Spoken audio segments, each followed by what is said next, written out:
Hello, in this simulation we're going to generate an electromotive force by rotating the coil. Here you can see a coil with a large area and few turns of wire. This time the coil will be rotated automatically in the magnetic field between two block magnets. The lines of force between the magnets are shown as before. Let's drag the auto-rotation slider very slightly to the left of its central 0 position. And let's click Start to begin rotating the coil.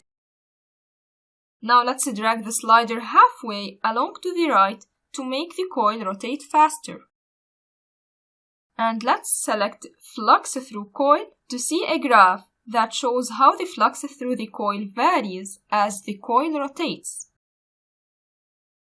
The right-hand end of the graph shows the flux passing through the coil for the position seen in the diagrams.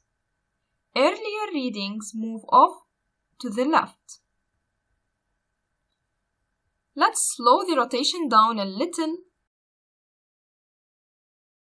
and let's click pause when the graph reaches a peak positive or negative value at its right-hand end. What is the coil position now?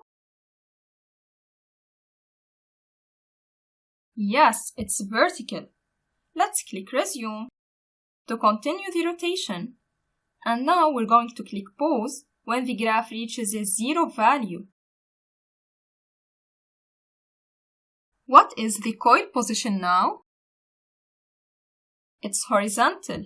The flux becomes negative every half turn because the lines of force through the coil are reversed when it passes through the horizontal position.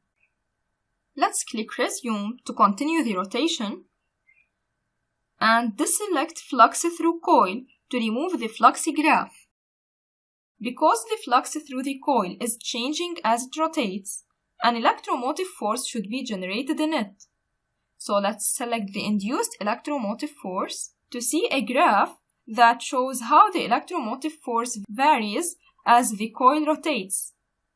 And we're going to click Pause to stop the rotation when the red electromotive force graph reaches a peak positive or negative value.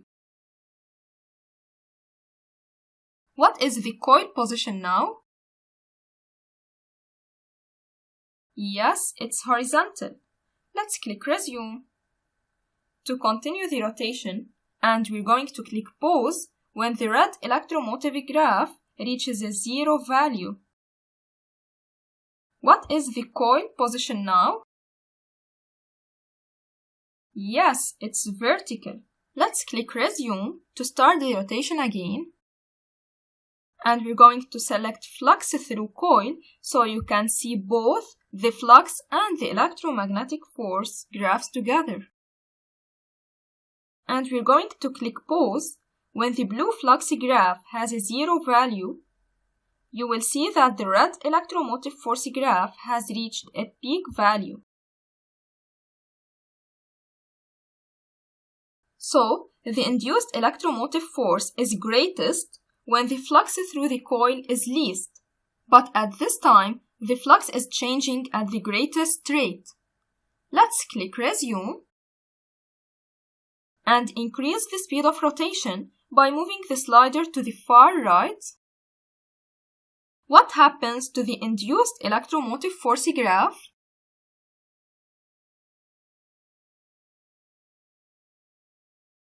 Recall that the graph for the induced electromotive force is shown in red, so the amplitude is larger and the time between peaks is shorter now. So, the alternating voltage generated is larger and the frequency is higher. This is the principle of one type of alternating current AC generator. That's all.